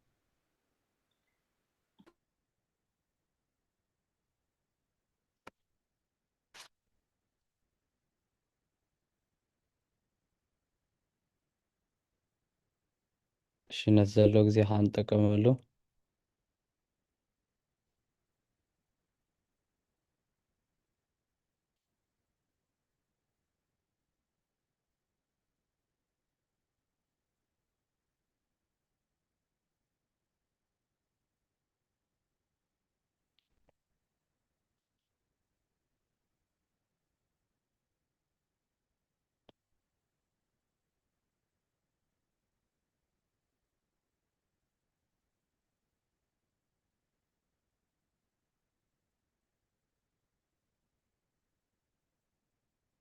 እሺ ማማ ሙሉ ኣብ ውሽጠይ ዘሎ ምስጋና መግለፂ ሓሳብ ሲኢነሉ ኣብ ውሽጠይ ዘሎ ምስጋና መግለፂ ቃላት ሲኢነሉ እንታይ ኢለየ ዘመስግነሉ ከመይ ኢለየ ዝቃንየሉ ፍጥረታት ኩልኩም ሓግዙኒ ናብደት ክዝምረልና ፀኒሓ ነዚ ከዓ ብቃል ኣምላኽ ከነስተንትኖ እንደሊ ሓሳብ ክንህበሉ እንደሊ ሕቶ ዝኾነ ብዛዕባ ዝመዝሙር ተሊና ናብኡ ክንከይድ ናብዚ መዝሙር ናብ ህዝቢ እሞ እቲ ግዜ ክንጥቀመሉ يكون ودي زيادة ختنا أنا خير እሺ እሺ مزمور سنة 4 تشعة حدا تخيل يا مدح القرب كده كانت تجزينا እሺ هللويا እግዚአብሔር ሓድሽ መዝሙር ዘምሩሉ ኣብ ማሕበር ቅዱሳን ዘምሩ እስራኤል ብፈጣሪኡ ይተሓጎስ ደቂ ጽዮን ብንጉሶም እልል ይበሉ ንስሙ ብሳዕስዒት የመስግንዎ ብኸበሮ በገና ይዘምሩ እግዚአብሔር ንህዝቡ ብሂግዎ እዩ እሞ ንትሑታት ብድምፂ ይስልሙ ቅዱሳን ብክብሪ ይተሓጎሱ ኣብ መደቀሲኦም እልል ይበሉ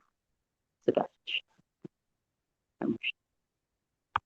ሓሙሽተ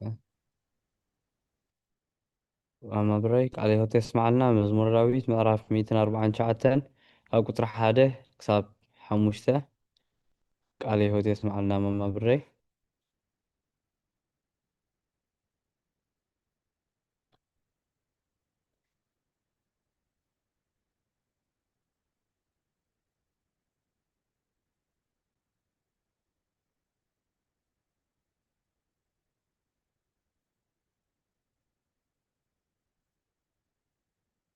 نشين زلنا قدين تكملوا هنا هنجلس عندلي مجلس تلينا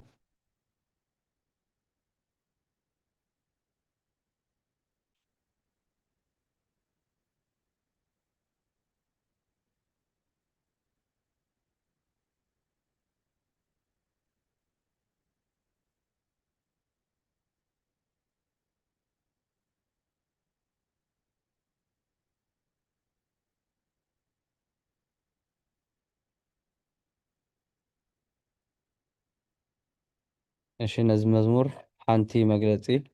ናይ መወዳእታ እንተዝየሉ ናብ ትምህርቲ ኣስተንትኖ ክንሓልፍ ዝኾነ ሓሳብ ዘለዎ ኣስተንትኖ ዘለዎ ዝኾነ ተሊ ናይ መወዳእታ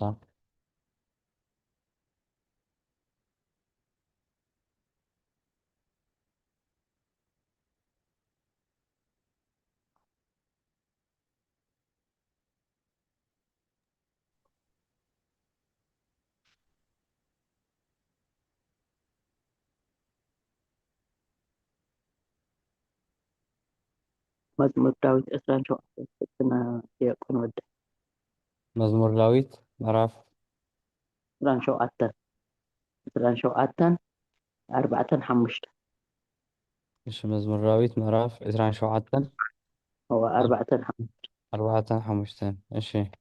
بمعرفة سبب أبدأ كحباني أو اشتدون كانوا كحلواني أبقوا في الأكبرني يومون إغزابير حانت نقر لمنيو وكأب إغزابير نمبر أي مقدوس الممر مرسمول عدمي أبيت إغزابير كنبر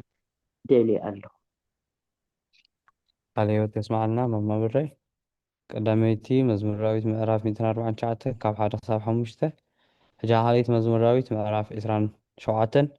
ኣብ ቁፅሪ 4 ሳብ 20 ክሳብ 5 ተምለና ፀኒሓ ቃል ህይወት የስማዓልና መማ ብሬ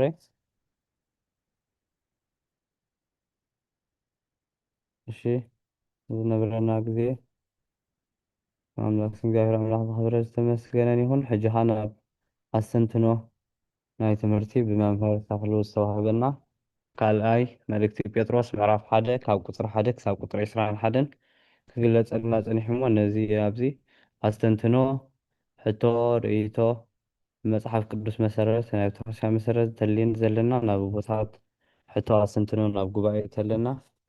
ሕጂ እውን መድረኽ ናብ ጉባኤ እሞ ነዚ ዘሎ ግዜ ንጠቀመሉ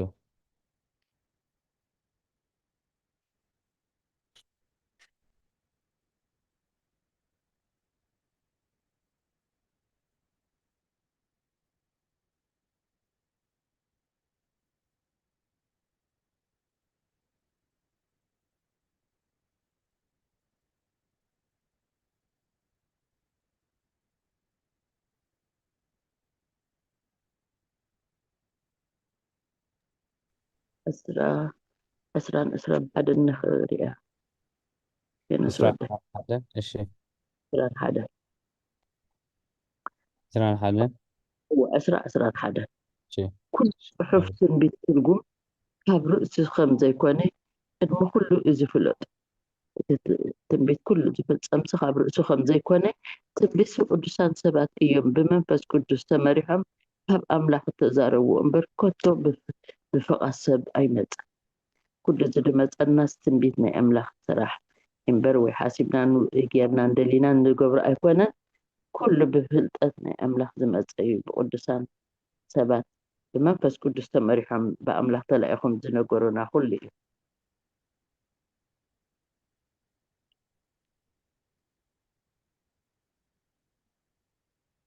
امين قال هي تسمع لنا ماما بري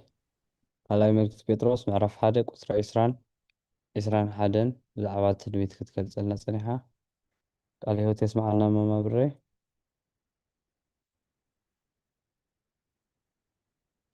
شي كازلو معنتي استمهرنايو قال ملك بطرس معرف حدا كاب قصر حدا صاحب إسران حدا أستنتنو خاب مصحف قدوس أستنتنو خاب زنايلو معنت زنبره بزعبا زنبره حتو حدا سبك حتت كله كيرانا يون زحلفنا كنريو كابون ብዙሕ ሰብ ስለ ዝምሃር ሕቶ ተለና ኣስተንትኖ ተለና ንሁሉ ናብ ማሕበር ናብ ህዝቢ እቲ ግዜ ንጥቀመሉ أنا دون اشتكبل እሺ ማማሙሉ ترقم يلو ذهبنا مرتخلو قال هو تسمع لنا يسي እምነት ሲ እምነት ደግነት ፍልጠት ርስኻ ምግታዕሲስ 4 እንስ ብሓደ ይኽእላት ቀንዲ መጀመርታ እምነት መሰረት ከም ዝኾነ ትነጊሩና ኣብኣ ታሽሞ እቲ ደግነት ከዓ እቲ ደግነት ከዓ ምግባራዊ ሓቅነት ግብሪ ከተኸትሎ ከም ዘለካ ከምዚ ምሕጋዝ ድዩ እንተ ዝሸገሮ ምርዳእ ሓመመ ምፅራሕ እዚ ኩሉ መስታ እምነት ደግነት ሲ ፅቡቅ ምግባር ኮይኑ ተሰሚዕኒ እታ ፍልጠት ከዓ ብዙሕ ዘሰናኽል ናይ ሓሶት ትምህርቲ ኣሎ ብዙሕ ነገር ኣሎ ፍልጠት ክህልወና እሞ ኣብቲ እምነትና ክንፀንዕ ኣብኣ ኣስተንቲነ ማለት እዩ ርስኻ ምግታዕ ከዓ ማለት ኣብ ኩሉ ይኣኽለኒ ብሂወትካ እቲ እምነትካ ፅኑዕ ኮንካስ ኣብ ኩሉ ከዓ ካብ ኩሉ ነገር ካብ ሕማቕ ነገር ተዓጊትካ ይኣኽለኒ ኢልካ ኣብ እምነትካ ክትፀንዕ እዚአን ኣርባዕቲአን ኣስተንቲነ ፅቡቅ ተረዲእና ማለት እዩ እሳ ክብል ኢለ እየ ኣሜን ቃል ሂወት የስማዓልና ማማሙሌ ብዛዕባ እምነት መሰረት ምዃኑ ብዛዕባ ኣርባዕተ ብዛዕባ ነብስኻ ምግታዕ ብዛዕባ ፍልጠት ብዛዕባ ደግነት ዝብል ክትገልፀልና ፀኒሕኺ ቃል ሂወት የስማዓልና ማማሙሌ መምህር ተኽሉ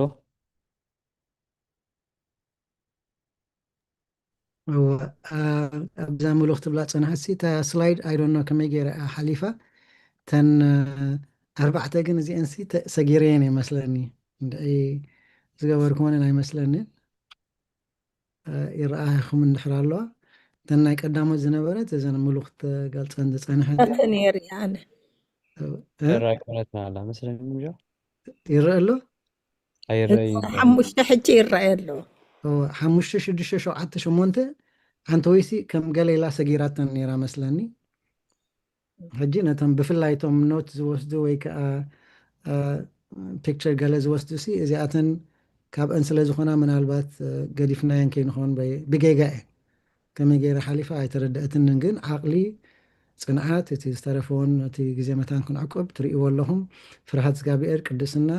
ፍቅሪ ስድራ ኣሎ እታ ዝዓበየት ከዓኒ ፍቅሪ ንኩሉ ወይ ከዓ ኣጋቤ ላብ ኣምላኻዊ ፍቅሪ ንብሎ ማለት እዩ ብዘይ ንዝኾነ ሰብ ንኩሉ ሰባት ማለት እዩ ንፀላእትካ ከይተረፈ ፍቅሪ ኣምላኽ ምዕዳል ማለት እዩ ሕጂ እዚአን ሓሊፈን ኣለዋ እሞኒ ድኻን ሓደ 5 ሰከንድስ ድኸውን ረኣይዎን ወይ ከምቲ ኩሉ ግዜ ኖት ትሕዝዎ ሓዝዎን ማታ ናብቲ ፕሮግራምና ክንቅፅል ይቀኒለይ እሺ ይቀኒልና ኣልሂወት የስማ ቀፅል ያቆን ወደ ሰዊ ቃል ሂወት የስማዓልና መምህር ተኽሉ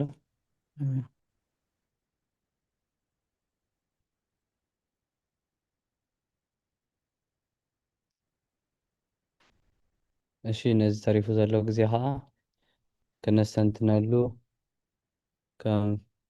ከነስተንትነሉ ዝኾነ ዝረኣየና ነገር ወይ ሕቶ ወይ ምስትንታን ካብ መፅሓፍ ቅዱስ ዝኾነ እንተሊና ነዘን ተሪፈን ዘለዋ ውሕዳት ግዜ ክንጥቀመለን ናብ ህዝቢ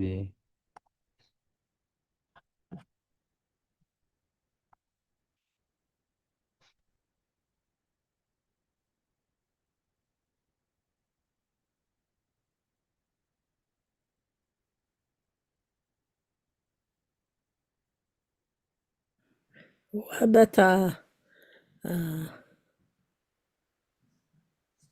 መምህር ተኽሉ ዝበላሲ እዚአን ይረኣኽዎን ነይረ እቲ ዓቕሊ ትዕግዝቲ ብሓቂ ፈተና ክመፀካ ከሎ ምኽኣል ምስኡ የጠቓለን መስተ እምነት ማለት እዩ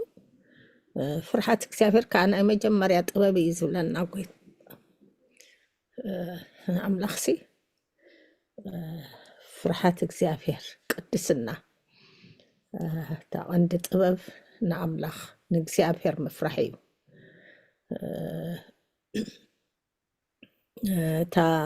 ፍቅሪ ስድራ ቤት ናይ ብሓቂ ፍቅሪ ንኩሉ ሰብ ከዓ ኣጋብ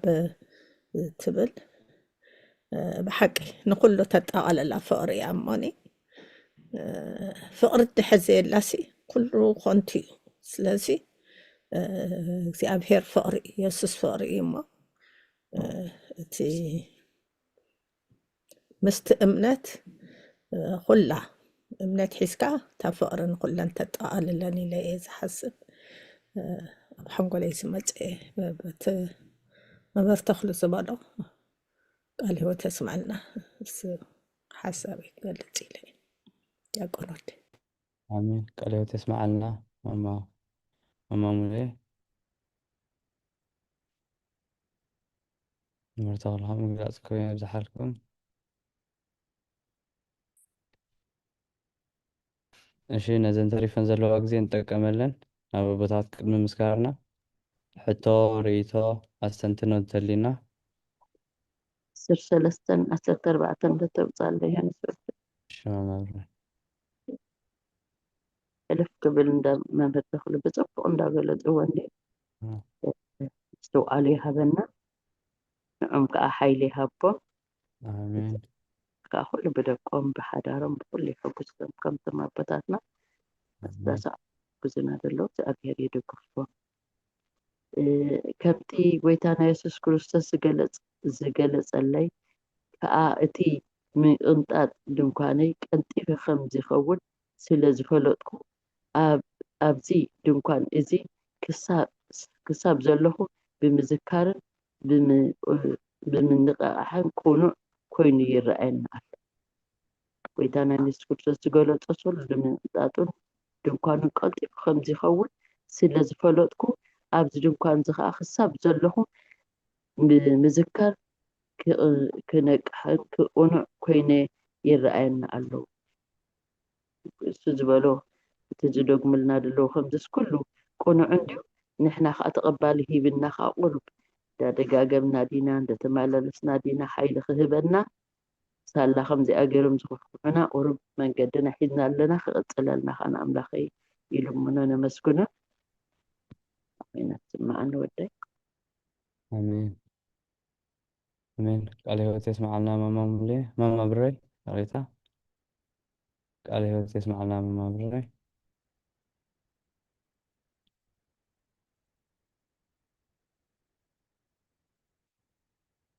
እሺ ነዘን ትሪፈናና ዘለዋ ግዜ ሕቶ ርእቶ ወይ ኣስተንትኖ ተሊና ውሕዳት ደቃይቅን ተሪፈናና ዘለዋ ነዘን ዘለዋ ክንጥቀመለን። እሺ ማማ ሳራ ራይት ወደይ ኣነ ድማ እተን ካብ ቁፅርስ ከምፆ ካብ ቁፅሪ 3 ጀሚርካ ክሳብ ቁፅሪ 8 ዘሎ ግን ኣብቲ መንጎ ዘሎ መድገጋም ስለ ዝኸውን ከንበቦ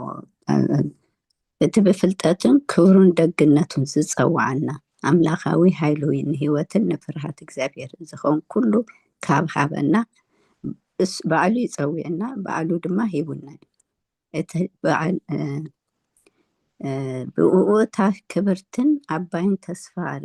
ዝረኸብና ኣብ ዓለም ብፍትወት ስጋ ካብ ዘሎ ጥፋት ወፂኹም ተማቐልቲ እቲ ኣምላኻዊ ባህሪ ምእንቲ ክትኮኑ ብትግሃት ዘበለ ተጋደሉ ይበልና ተጋዲልና እቲ ሕጂ ኣሕዋትና መምህር ተክሎም ከብርሃልና ዝፀንሐት ባህርያት ክንዓብየሉ ዝግባአና ምስ ክንፍፅም ከለና ሲ እዚ ቁፅሪ 8 እዚ ነገር እዚ እንተ ኣለኩም እናማዕበለውን እንተኸደ ንምፍላጥ ጎይታና ኢየሱስ ክርስቶስ ሓካያትን ዘየፍርዩን ክትኮኑ ኣይሓድገኩም እና በዓሉ ከም ዝሕግዘና መን ምዃኑ ጎይታና ኢየሱስ ክርስቶስ ንኣናሲ ክንፈልጦ ከም ዝሕግዘና ይህብረና ማለት እዩ ድሓር ድማ ንሕና ንነፍስና እውን እዚ ሕጂ ባህርያት ክንማዕብሎ ዘለና ክንርኢ ከለና ንነፍስና እውን መመዘኒ ይኮነና እቲ ባህርያት ማለት እዩ ኣበየናይ በፂሕና ከም ዘለና እንታይ ዝጎደለና እውን ንክነብሎ ይጠቕመና ኢለ እዚ ዘስተንክ እግዚአብሔር ይሕግዘና ኣቦታችን እንተዝውስክሉ ብጣዕሚ ደስ ይብለኒ አሜን። ቃል ሕይወት ይስማዓልና ማማ ሳራይ ካብ ቁፅሪ 3 ክሳብ 7 ብፅማቅ ፆሚዕ ክተዘቕረብክና እሺ ነዘን ተሪፈናና ዘለዋ ውሕዳት ደቃዮ ክንጥቀመለን። እሺ ማማ ፍሮወይኒ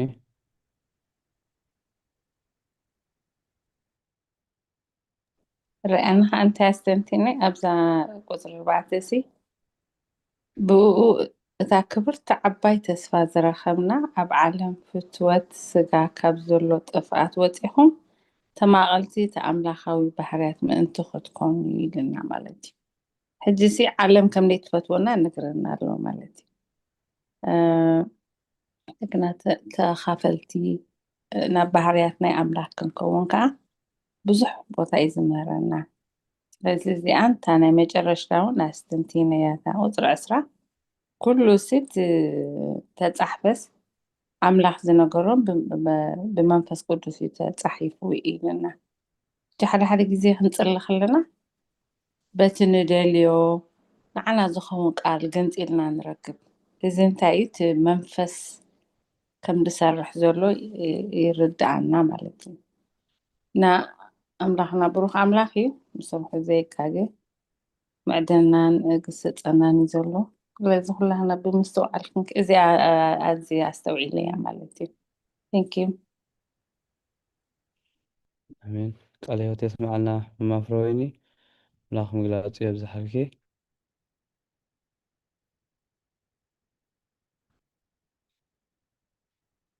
እሺ ነዚ ዘለና ግዜ ክንጥቀመሉ ሓንቲ ናይ መወዳእታን ክንሰምዕ ካብ ህዝቢ እሞ ናብ ቦታት ከነሕልፎ ሓንቲ ሕቶ ኮነ ርእይቶ ተልዩ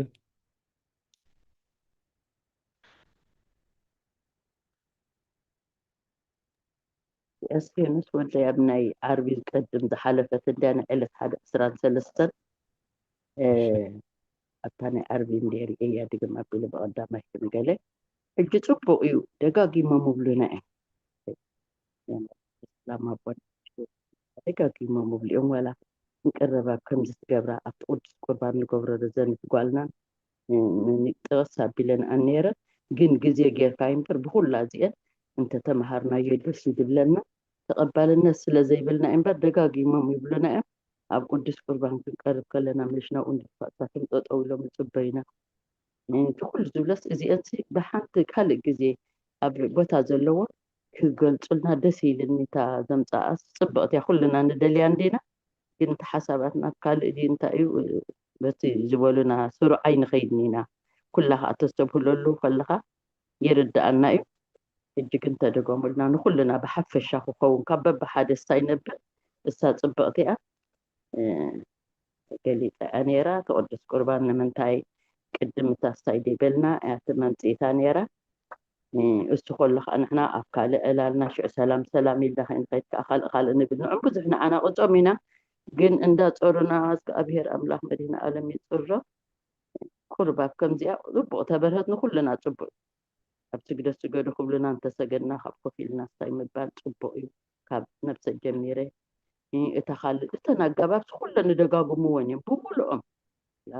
በቕሺ ተስፋ ምኾን ኣቦና ኾን ንመርጌታ ብምሉኦም ይገልፅዎን ግን ናይ ተቐበልና ሕጂ ሰንተ ተደግማስ ንኩልና ብሩህ ክኾነልና ኣብ ምንታይና ድሕሪ መስቀል እንታይ ስግደት ኣለና ኩሉ ክበርሃልና ፅበቕቲ እያ ግን ሕጂ ግዜ ከይኣክል ኣብ ዝኾነ ሰዓት ሰምዐን ኣለዉ ቦታተይ ከምኣ እተኾነት ፅበቕቲ እያ ምፅያፍታ ረዘነት ጓልና ህይወት እውን ደጊማታ እያ ብርህቲ ክትከውን ንኩልና ማለት እዩ። እሺ ማማ ብረይ ኣቦታት ሰሚዖም ኣለዉ ረሺ ካልሳ ክብለ እዮም ከዓ መወዳእታ እሺ ንዝነበረና ግዜ እግዚኣብሔር ኣምላኽ ተኸብረን ዝተመስገነን ይኹን ነዘን ተረፊናና ዘለዋ ከዓ ናይ ቡራኬ ናይ ቃለ ማዕዳንን ናይ መጠቃለሊ ናይ ዝነበረና ትምህርቲ ክገብረልና ናብ ቦታት ትምህርቲ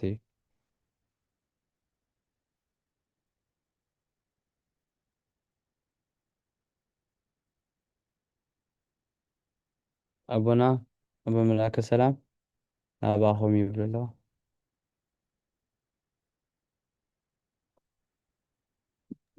መዓልኩም ባበሉና በሎ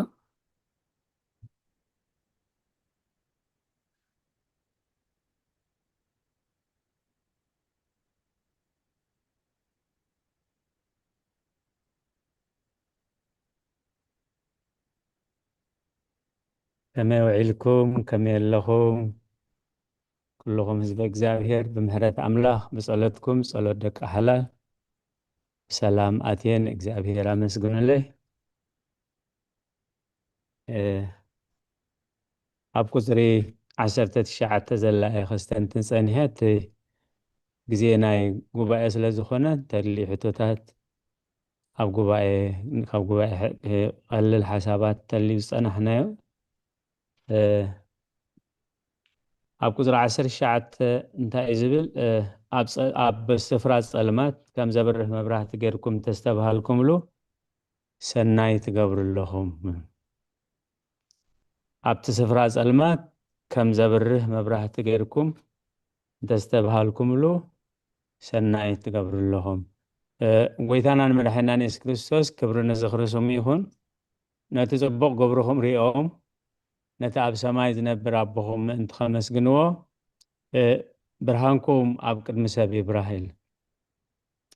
ሐዋርያ ቅዱስ ጳውሎስ ነዚ ርእስቲ እዚ ሐዋርያ ቅዱስ ጴጥሮስ ነዚ ርእስቲ እዚ ኣብ ላዕሊ ነዚ ጽዋዓኹምን ምሕራይኩም ከተጽቅንዕዎ ኣዝይኹም ተጋደሉ ኢሉ ምስ መፀ ኣብቲ ስፍራ ጸልማት ከብ ዘብርህ መብራህቲ ጌርኩም እንተስተባሃልኩምሉ ሰናይ ትገብሩ ኣለኹም ልክዕ ሐዋርያ ቅዱስ ጳውሎስ እውን ኣብ ፊልጵ ምዕራፍ 2 ቁፅሪ 14-16 ንኸንቱ ከም ዘይጎየኹ ወይስ ንኸንቱ ከም ዘይፀዓርኩ ነቲ ቃል ህይወት ሒዝኩም በታ መዓልቲ ክርስቶስ ንትምክሕተይ ምእንቲ ክትኮኑ ኣብ ማእኸል ዝቄናንን ጠዋይን ወለዶ እዚ መንቀብ ዘይብሎምን ጉሩሃትን ሕፍቲ ዘይብሎምን ውሉል ኣምላኽ ኮይንኩም ከም ብርሃናት ኣብ ዓለም ተብርሁ ምእንቲ ክትኮኑ ንኩሉ ብዘይ ምጉርምራም ብዘይ ምውልዋልን ግበርዎ እዩ ኣብ ቦታ ጸልማት ከም ዘብርህ መብራህቲ ጌርኩም እንተስተባሃልኩምሉ እንድሕር እቲ ምስትብሃል ዘየልዩ እቶም ክልተ ደቀ መዛሙርቲ 3 ዓመትን 3 ወርሕን ጎይታ ኣብ ዝሓደሮን ጎይታ ኣብ ዝወዓሎ እንዳወዓሉ ኣብ መጨረሻ ግን ድሕር ሞቱ ነቲ ሞቱ ከም ሞተ ከንትሪኦም ከምዚ ዝመሰለ ሰብኣይ ንሕና ከምዚ ንጽበዮ ነርና ሕጂ ግን ከምዚ ገይሮሞ እንዳበሉ ምስ ነገርዎ እንታይ እዩ ዝብሎም ኣብ 24 ወንጌል ሉቃስ 25-26 ኣቶም ነቢያት እተዛረብዎ ኩሉ ንምእማን ልቦም ዝደንጎየ ዓያሱ ክርስቶስ ዝሓሳረ መከራ ዝኽጸግብ እሞ ናብ ክብረቱ ከኣቱ ናይ ግድን ደይኮነን ምክንያቱ ክመውት ሞቱ ንዓለም ምሕረት ድሕነት ክኸውን ምሂርዎም ነይሩ እዩ ኣብዚ ግን ተስፋ ቆሪፆም ብሞት ጎይታ ንኤማሆስ ክምለሱ ከለዉ ኣርእስቶም ጎይታ ስለ ዝነበረ ግን ኣብ ማእኸሎም ተረኺቡ ተርጊሙ ከብርሃሎም ከሎ ስለዚ ኣብ ስፍራ ጸልማት ከም ዘብርህ መብራህቲ ጌርኩም ተስተባሃልኩምሉ ሰናይ ትገብሩለኹም ነዚኣ ኣስተንቲነ ስለ ዝተፈቅደለይ ብልቢ የመስግን ደጊመ ከዓ ንእግዚአብሔር ኣመስግኑለይ ክብሪ ንእግዚአብሔር ይኹን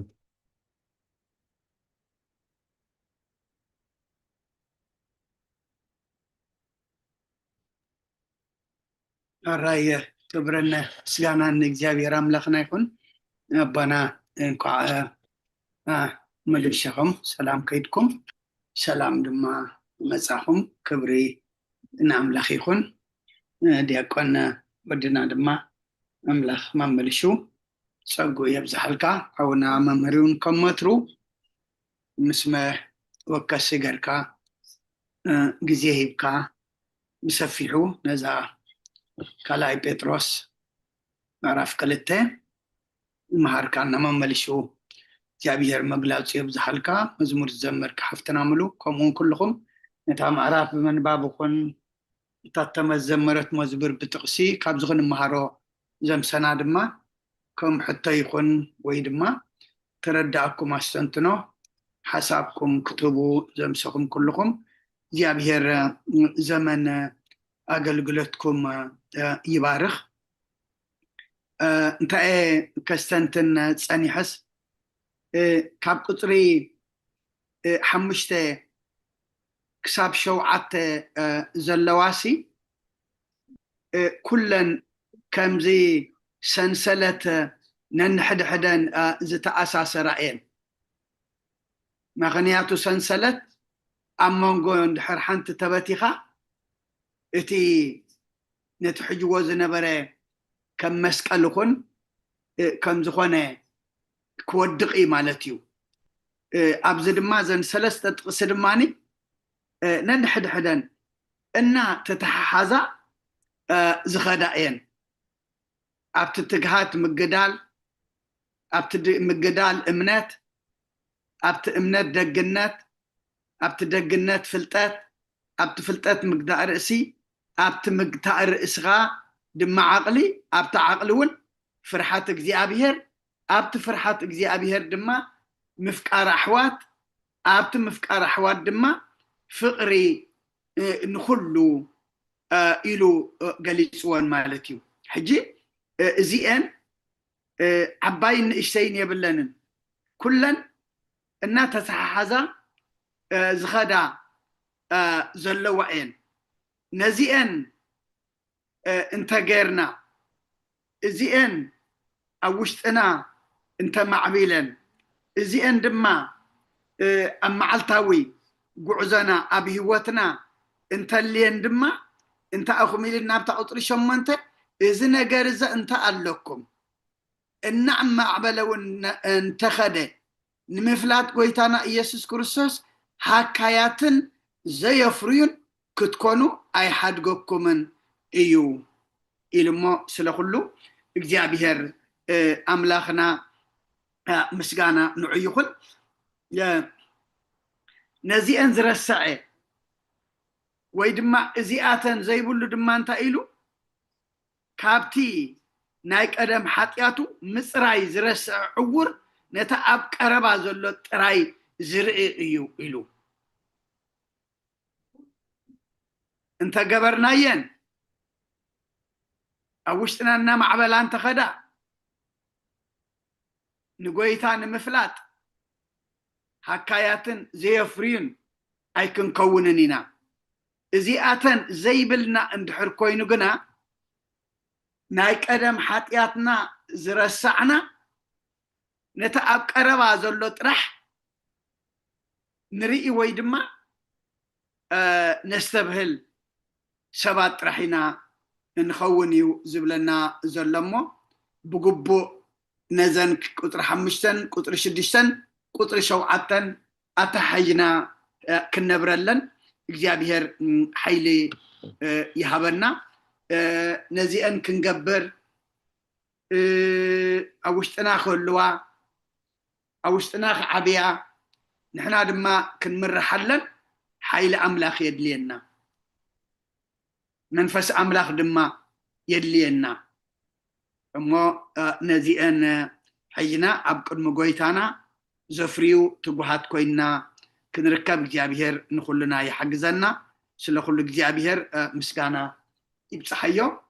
ማ ብጸሎት መደብና ንዓጹ ስመ አብ ወወልድ ወመንፈስ ቅዱስ አሐደ አምላክ አሜን። ቅዱስ እግዚአብሔር አምላኽና ስለኹሉ ተመስገን ንኽንጅምር ዘነቃቃሕጋና ጀሚርና ንኽንፍጽም ድማ ዘይተፈለኻና ንስኻ ከመክሩ ምስጋና ንዓኻ ይኩን። ሕጂ ድማ አምላኽና مسانا وعلك أخانا مسكنكا مسانا اختحدر دمان معقبكا إذن نخن مهارزة مسانا دمان أبهي واتنا منفساونتنا أبيتن فرن لوتن النري اللو قبرلنا زيادة خلو عانا خانم فلاء دما تقهاتن حيلن زوهب قبرلنا بركة عدينا قد سرنقل مريم كفلنا بإن ملاك تقحلونا أب سمايات تنبر أبونا سمك يقدس من قصرات مزا أركا انت أب سماي كم دمان بريكون عائلة مقبنا لما حبنا نانز بدلنا بدلونكم دحدقنا لهم بدلنا نعوسانا دقلنا كم تفاد احنا ننبر فتناي تأتونا من قصتين حيلين كبر النزل علمنا تكايما أمين وزت يا مريم بنايكم دس قبري ملا سلامتا سلام لك اللخو وحنا خدم قليخي الشقاقون جنقلي قاد يجابير سوات ويتا سراوي السلام لك اللخو السغي كابا أنس برفتي خي فركرسكم برخيو ومن تتسقى جابير مساقيو وفي الست دسبلكي حتياتنا سريلنا نفت ودخي يسوس كريستوس منتانا حرت لمن لنا أمين فتاوي شريك جينا أملاك المدانيس كريستوس كانك كان سريات يدم ساسي أبسا ولد لبرو كشات برهان أنتم أوي كانت وأوي دياقونات ودو أنا سايرو قص أنا بس مكم كنو فتانون أنا رسيانة كلان سمعت زيو مهارن كرسس مال عصر تالته زيو مهارن كسوس زيو مهارن كسوس زيو مهارن كسوس زيو مهارن كسوس زيو مهارن كسوس زيو مهارن كسوس زيو مهارن كسوس زيو مهارن كسوس زيو مهارن كسوس زيو مهارن كسوس زيو مهارن كسوس زيو مهارن كسوس كمون بنت أجزتنا مريم مهارن كرسس مال عصر تالته بنت أجزتنا مريم كسوس بنت أجزتنا مريم كسوس بنت أجزتنا مريم عن كسوس بنت أجزتنا مريم عن كسوس بنت أجزتنا مريم كسوس بنت أجزتنا مريم عن كسوس بنت أجزتنا مريم عن كسوس بنت أجزتنا مريم عن كسوس بنت أجزتنا مريم عن كسوس بنت أجزتنا مريم عن كسوس بنت أجزتنا مريم عن كسوس بنت أجزتنا مريم مهارن كرسس أجا قويتنا يسوس كرسسن فقر إجزابه ربون حبرة منفس قدسنا أبلع علين أبلع لكلكم من أبلع علي أبزل زلنا يبطان أسفن دربن كويني ورد كلكم زمن أقول قلتكم يبارخ برخم إلي تكبر لنا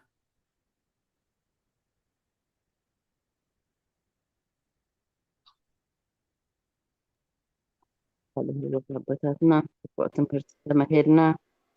وقت ورفلت يحضرنا ربنا مرقيتا عنقع سلام مساهم عنقع قد نقز عرفنا هنا على مبو آمين آمين قال هوت يسمع لنا كلهم